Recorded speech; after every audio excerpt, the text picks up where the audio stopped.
Hi everyone, it's Shelby here. Welcome back to A Little Literary Love. Glad you all are with me today. So today's video is going to be a little different. It's kind of somewhat of a TBR video.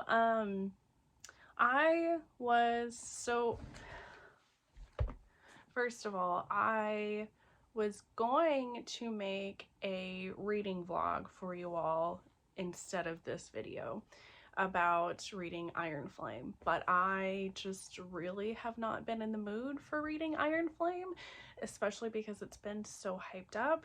And then there's been a few things that the author has said that, not that I think that she's a bad person by any means, but there's a few things that she said regarding the whole Palestine genocide that is going on right now that just don't really sit well with me. So I'm kind of torn with reading Iron Flame at the moment. I am still probably going to read it because it is my book club's pick for November, but I want to read something more important, and something that I feel like is definitely more important than the whole Iron Flame trend right now is, I noticed, so there is a campaign, an initiative going on called 23 for 23. I'll leave some links down in the comments, or links down below, excuse me, about this initiative. So basically it is just encouraging people to read more diverse books, to read books by BIPOC authors about BIPOC characters and experiences. And I realized I have only read one book this year by a BIPOC author, or at least a non-white author, and I am honestly ashamed of myself for this. Like, that's terrible. That's terrible of me. So I am going to, for the rest of this year, I'm going to try to prioritize BIPOC authors and more diverse authors, just to expand my knowledge of other cultures and people that are different from me. And I just think this is really important, especially since I have a voice. I have a platform where other people can watch my videos. I have a platform on Instagram as well, and I feel like, yes, while I am a mood reader and I'm still going to read things that I'm in the mood for and that I want to read, I think it's very important to highlight authors and characters and people that are marginalized and that don't get as big of a voice as white authors, because that's what is advertised to everybody. That's what's advertised to me.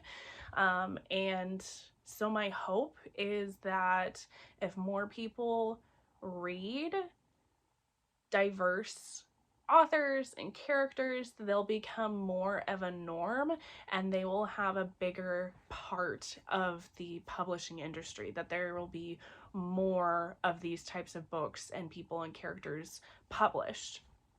So that being said, like I said, I am going to try to prioritize, and I'd like to try to do the 23 for 23 initiative. I only have like a month and a half left to get 22 books read, since I have read one. I read a book by Kimberly Lemming, which was okay. It wasn't my favorite.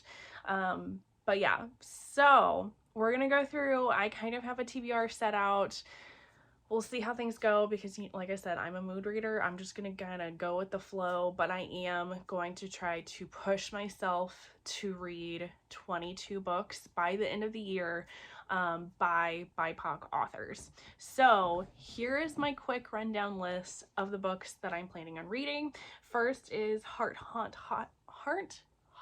Havoc, that is a tongue twister, by Freitas Moon. This is actually already on my TBR for fall to read because it gives like spooky gothic vibes. It is a haunted house, and there is a transgender man who I think is a ghost hunter, maybe something like that, and he's at this haunted house where this non-binary character owns the house, and they kind of, I think, have a romance, because I think this is a romance. I could be wrong on that, but it still gave really cool, like, spooky, like Halloween, even though we're past Halloween, but like gothic kind of haunted house vibes. So I wanted to read that. Then I have Kingdom by W.S. Greer. Excuse me, I cannot talk today. This is a BDSM romance, and this is about this, I believe it's a female, and she meets her favorite author, and he wants to have some sexy fun times with her. So that sounds good.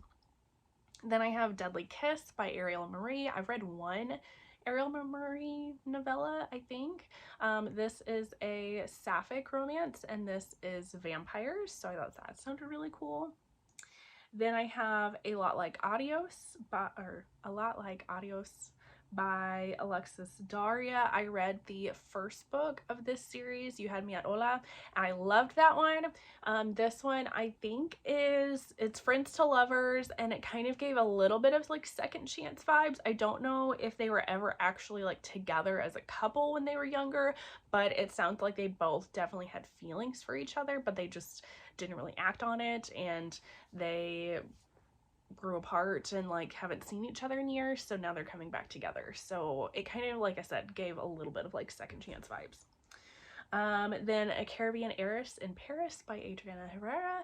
I'm really excited to read this one. This is a historical romance about this Caribbean heiress, and she is in Paris for some sort of like big exposition, and she is there. She's wanting to try to promote her family's rum business and expand it, which so here for, but nobody's taking her seriously, and especially as a woman of color. And then she also has to get married to claim her inheritance, so I think this turns into like a marriage of convenience type story too. It sounds really good. I'm excited to read it. Another Adriana Herrera book that I want to get to is Her Night with Santa. I figured I could read this in December, getting ready for like Christmas vibes. This is a sapphic romance where Santa is a female, and I think this is also a novella, so I figured it'd be really quick to get through. I'm pretty excited for this one. Then I have Rafe by Rebecca Weatherspoon. I've heard really good things about this one. All I know about this is that it is a male nanny romance, and I'm pretty sure the woman is black and the guy is white, maybe. I'm not sure if there's an age gap in this one or not, but I know it's male nanny, and he is the nanny for her kids, and I'm here for it. Then I have The Beast of Bestwick by Amelie Howard. This is another historical romance, and this gives it, the little blurb for it says that it is basically Beauty and the Beast meets The Taming of the Shrew, that he's like, his face is like scarred and nobody wants him, and the woman is going to offer herself up for marriage to him so that he doesn't end up marrying her younger sister. She wants to protect her sister, so I thought it sounded good.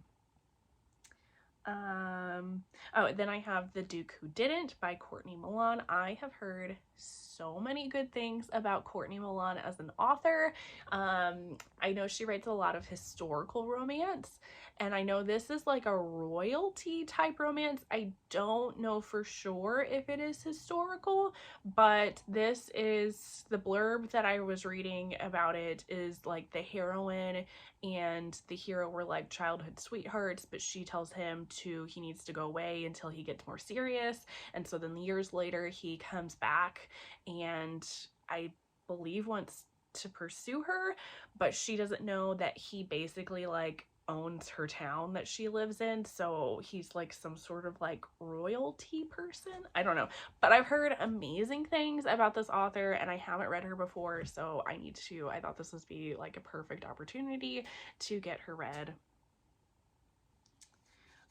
Then I have Office Hours by Katrina Jackson. I've read one Katrina Jackson before and I wasn't super impressed, but this one is on audio in one of my audiobook like subscription services that I had, so I thought maybe audio would go better.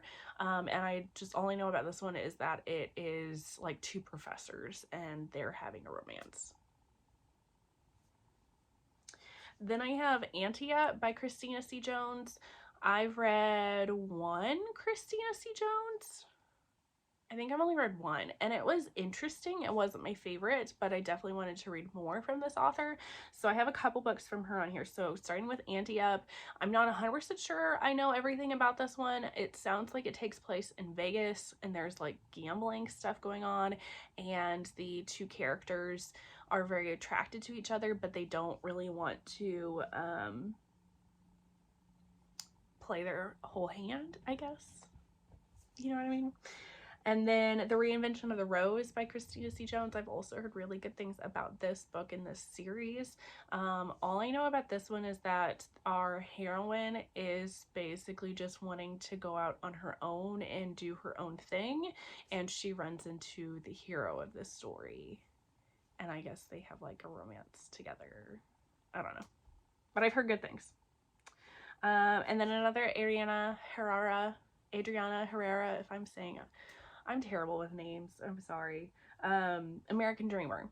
So this is a male-male romance. I know one of the characters is a food truck owner, and then the other character is very infatuated with him, and they form a romance. Then we have A Princess in Theory by Alyssa Cole. This one sounded so freaking cute. It kind of gave me a little bit maybe Prince and the Pauper vibes, but like not quite. This is about our hero is a prince, and he tracks down his long lost betrothed. She was like orphaned, so I don't think she like realizes, like maybe I'm assuming like maybe she was like a princess, or like they were betrothed like at birth or something when they were really young, and then something happened and now she's like an orphan somewhere else. So anyway, he tracks her down and finds her so that they can get married, but when they meet, she mistakes him for a pauper, and he uses this opportunity to not be a prince and get to be like a normal person, and I'm assuming they like kind of fall in love that way. I don't know, I just thought it sounded really cute, and I'm excited to read that. Then we have another Christmas one, a Christmas novella that I figured I could get through pretty quickly, called Ho Ho Ho by Rilsey Adams. This is about our heroine has just gotten a divorce, and now she's wanting to experience things that she previously has missed out on. Namely, you know, having some fun, sexy time. So go her. Then I have Nevermore by Danielle Allen. I've read another Danielle Allen like novella before, and I really enjoyed it, so I've been wanting to read more from her. This is supposed to be like an homage to The Raven by Edgar Allan Poe, and I'm pretty sure she has some other books that are also like retellings / homages to other works by Edgar Allan Poe. So this is about this girl. I believe this is a friends to lovers romance, and she is back in her hometown working on her doctoral research about Edgar Allan Poe. So it sounded really good. I'm excited to read it. Then I have The Threads of Fate by Lexi Esme. All I know about this one is that it was a monster romance and it was interracial, and I think the monster is a spider monster, maybe, but I'm excited to get to this one. Then I have Dark City Omega by Elizabeth Stevens. I really need to get to this author. If you are a fan of Katie Robert, she has raved about this book, and so if Katie says to read it, I'm super here for it. And I've been wanting to read this author before because she also writes some alien romances that I want to try out as well, but this one sounds really good. It is supposed to be a dark fantasy romance, and I think it's also Omegaverse, and that's about all I know about it, but I'm super excited to read it. Then I have a QB Tyler book on here. If you've seen my videos before, I want to like QB Tyler so badly. Like, all of her stuff seems right up my alley. It's all like taboo and spicy, and I want to like her books so much. And I've read 3 of them and they haven't really quite worked out for me. There's just something about them that I just haven't liked.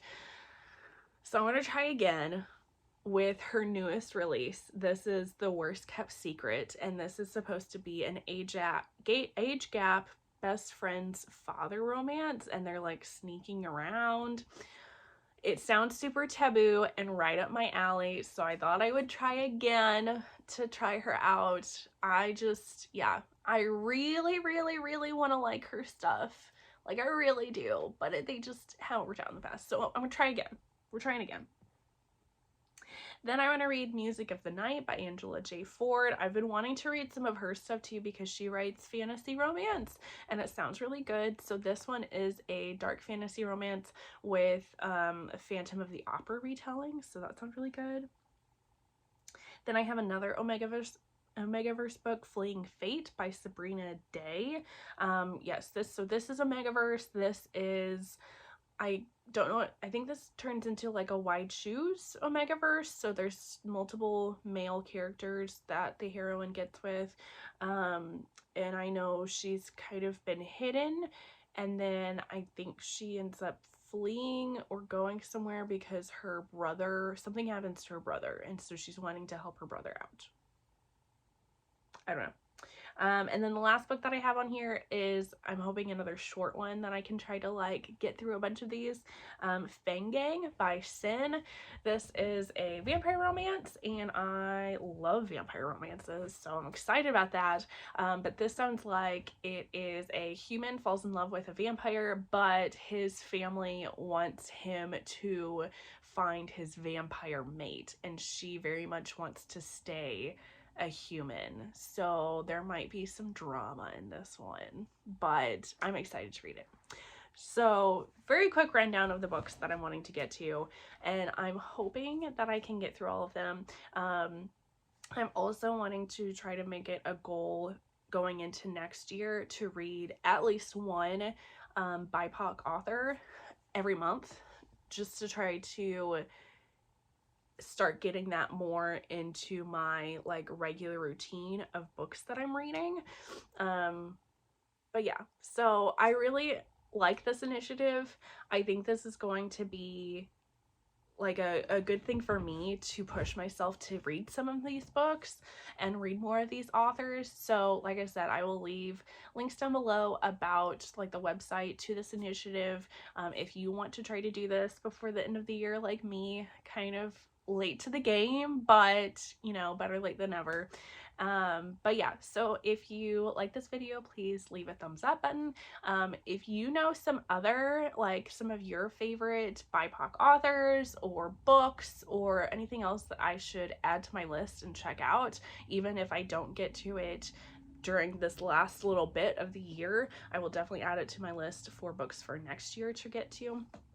Please leave them down below, and then otherwise subscribe if you haven't already. I really appreciate it, and I will see you all in the next one. Bye guys.